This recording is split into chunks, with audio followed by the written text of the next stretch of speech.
The first step to heat press CAD-CUT Soft Flock heat transfer vinyl is to load your shirt onto your press, ensuring that it's flat. You can use a platen like I'm using here, or a heat press pillow is fine for this application. Once the shirt's loaded, you want to set your time, temperature, and pressure. In this case, Soft Flock applies at 311 degrees, and it applies for 15 seconds. I've programmed a 5-second preheat, which is an important part of the process. So 5 seconds for my timer 1, 15 seconds for my timer 2, and I'm ready to lock down the press to check the pressure.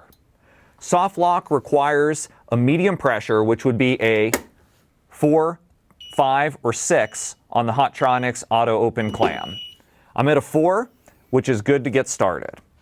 Now, in that process, I've preheated my garment again, which is extremely important. That helps to not only remove the wrinkles, but to remove the moisture, which is important for long-term adhesion and for getting your product to apply right the first time. At this point, I take my CAD-CUT Soft Flock design, which is in a mirror image as a heat transfer. I position it into place where I'd like the print to be located. You can cover it with a cover sheet, or because Soft Flock has its own carrier, you can just lock the heat press down. We'll lock the press down for the full 15 seconds. It will automatically open, and then we'll complete a warm peel.